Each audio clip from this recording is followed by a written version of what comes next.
മാഷിൻ്റെ കുഞ്ഞിപ്പെണ്ണ്. രചന റഫ്ന. അവതരണം സൽസ മുസ്തു.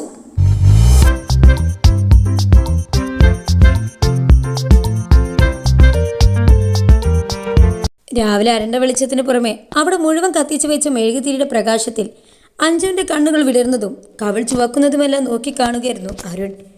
എങ്ങനെയുണ്ട്? ഇഷ്ടപ്പെട്ടോ? ഒന്ന് കുനിഞ്ഞുകൊണ്ട് അരുൺ അവളോടായി ചോദിക്കുക. നാണത്താൽ തല താഴ്ത്തിപ്പോയി അഞ്ജു. ബെഡിൽ നിലത്തുമായി വിതറിയ ചുവന്ന റോസിൻ്റെ ഇതളുകൾ നോക്കി എല്ലാം അത്രയേറെ ഭംഗിയിൽ അവർ ചെയ്തു വെച്ചിട്ടുണ്ടെന്ന് കാണേ അരുൺ അഞ്ജുവിനെയും കൊണ്ട് മുന്നോട്ട് നടന്നു. ഇങ്ങനെ മിണ്ടാതെ നിൽക്കല്ല അഞ്ജുവേ, എന്തെങ്കിലുമൊക്കെ പറ. ബെഡിലേക്ക് ഇരുത്തുന്നതിനൊപ്പം അവളുടെ മടിയിലേക്ക് കിടന്നുകൊണ്ട് അരുൺ ചോദിക്കേ അഞ്ജുവിൻ്റെ കണ്ണുകൾ അരുണിൽ ഒടുക്കിയിരുന്നു.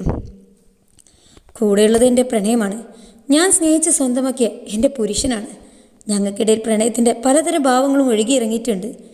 എന്നിട്ടും എന്തോ അരുണേട്ടൻ ഇങ്ങനെയൊക്കെ ചോദിക്കുമ്പോൾ കുസൃതിയോടെ ചിരിക്കുമ്പോൾ നെഞ്ചിരി പുയരുകയും ഉള്ളിലൊരു വെപ്രാളം നിറയുകയും ചെയ്യുന്നു.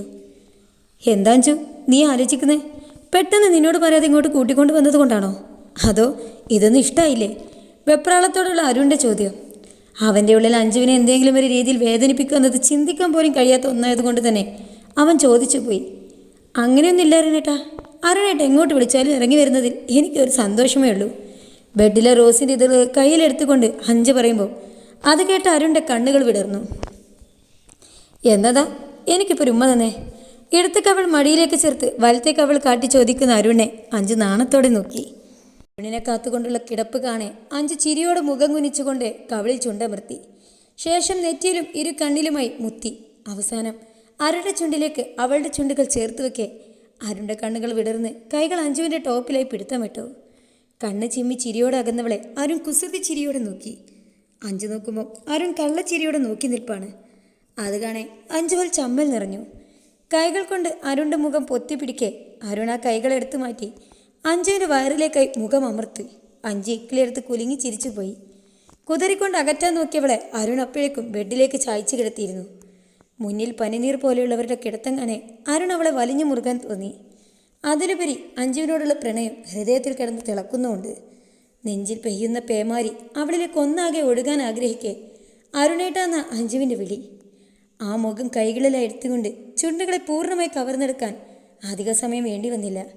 ഒരുപാട് ദിവസങ്ങൾക്ക് ശേഷം അത്രയേറെ തീവ്രതയോടെ ചുംബിക്കുമ്പോൾ ഇരുവരിലും ഒരു തരം വിറയിൽ കടന്നുപോയി. അതുവരെ ചുണ്ടുകളെ നുകർന്ന അരുണിൻ്റെ ചുണ്ടുകൾ പതിയെ അഞ്ജു ധരിച്ച് നുണയെ അരുണിലൊരു ചിരി വിടർന്നു. ചുംബനങ്ങൾക്ക് അത്രമേ തീവ്രമേറിയ സമയം ഇരുവരുടെയും മനസ്സും ശരീരവും പരസ്പരം അലിയാൻ വെമ്പി. അതോടൊപ്പം അരുൺ അഞ്ജുവിനെ നഗ്നമാക്കി ബെഡിലേക്ക് അമർത്തിക്കെടുത്ത് നാണം കൊണ്ട് വിടർന്ന മുഖം മുഴുവൻ അരുൺ ചുംബനങ്ങൾ കൊണ്ട് മൂടിയിരുന്നു. ഇരുമേയും ഒന്നാകാൻ ചേക്കേറിയ സമയം ഇരുവരും മറ്റേതോ മായാലോകത്തായിരുന്നു. അവസാനം പ്രണയാലസ്യത്തിൽ തളർന്നവരുടെ വിയർപ്പ് തുള്ളികളെ പോലും ചുംബിച്ചുകൊണ്ട് അരുൺ അവളെ നെഞ്ചോടനക്കി പിടിച്ചു. ആ സമയം ഇരുവരിലും പേരറിയിക്കാൻ കഴിയാത്ത ഒരുതരം വികാരമായിരുന്നു. ചിരിയോടെ നെഞ്ചിലെ മുഖം അമർത്തിയവളെ അതിനേക്കാൾ ചിരിയോടെ അരുൺ കൈക്കുള്ളിൽ ഒതുക്കെ ഒരു പൂച്ചക്കുഞ്ഞു പോലെ അഞ്ജുവിനോട് ഒട്ടിക്കിടന്നു. ഹോയ് ചേട്ടാ, അടുത്ത മാസം എൻ്റെ കല്യാണമാണ്. കുടുംബടക്കി എല്ലാവരും വരണേ. രാവിലെ ചായയും കുടിച്ചിരിക്കെ റോഡിൽ നിന്ന് ഗേറ്റിലായി പത്രം വായിച്ചു പോയ ചേട്ടനോടായി ജുബി പറഞ്ഞപ്പോൾ ആ ചേട്ടൻ സമ്മതിച്ചുകൊണ്ട് ചിരിയോടെ അവിടുന്ന് പോയി.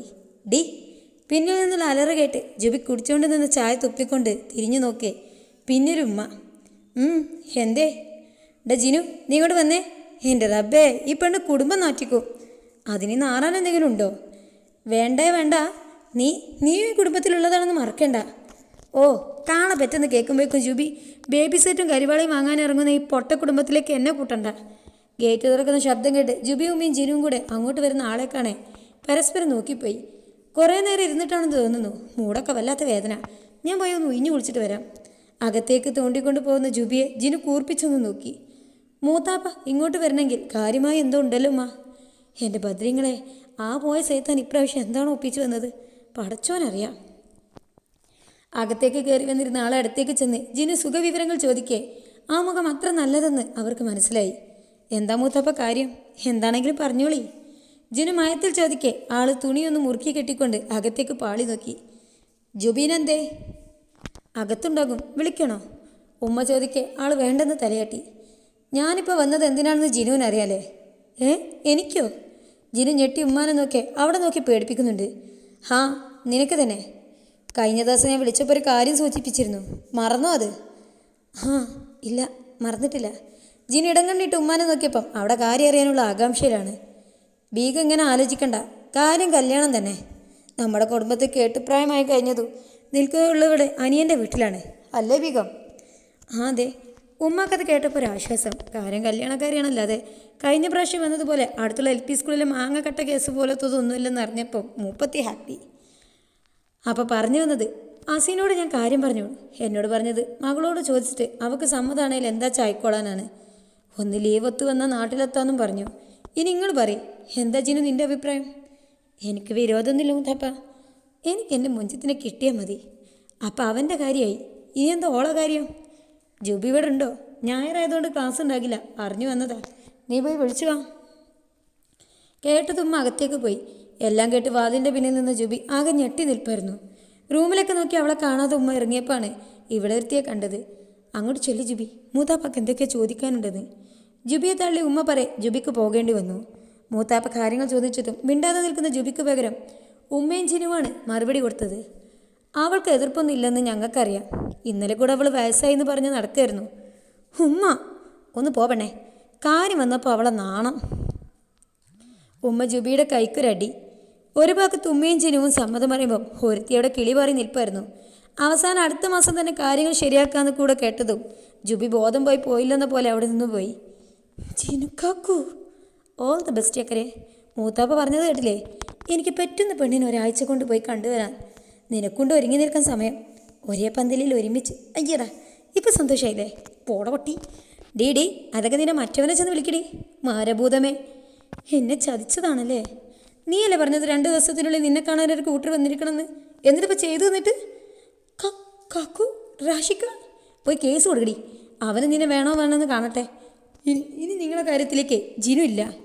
അതും പറഞ്ഞിട്ട് അകത്തേക്ക് പോയവനെ ജുബി തലക്ക് കയ്യും താങ്ങി നോക്കിയിരുന്നു പോയി. എന്നാലും പഠിച്ചോനെ, അടുത്ത മാസം എന്ന് പറഞ്ഞപ്പോൾ ഇത്രയും പെട്ടെന്ന് എൻ്റെ പെട്ടി വിട്ടിക്കൊന്നും കരുതിയില്ല. യു ബ്ലഡി ലഗഡ്, നിൻ്റെയൊക്കെ പ്രാർത്ഥന കേട്ട് എന്നെ തന്നെ തെറി വിളിക്കണടി. അങ്ങനെ അക്കാര്യം തീരുമാനമായി. പിറ്റേന്ന് രാവിലെ തന്നെ മൂത്താപ്പ അയച്ചൊരു കൂട്ടർ ജുബിയെ കാണാനെത്തി. നിമിഷങ്ങൾ കൊണ്ട് ആ വാർത്ത അങ്ങ് സ്വിറ്റ്സർലാൻഡ് കോളേജിലെത്തി. അടുത്ത ഫ്ലൈറ്റ് പിടിച്ച് അരുണും കിട്ടിയ പടി ഒടിച്ച് റാഷിയും ജുബിയുടെ വീട്ടിലേക്ക് വിട്ടു. തുടരും. അപ്പോൾ നിങ്ങൾക്ക് ബോറടിക്കുന്നുണ്ടോ ഇല്ലെന്നൊക്കെ ഒന്ന് പറയണം കേട്ടോ. നമ്മുടെ കഥ അവസാനിക്കാനായി.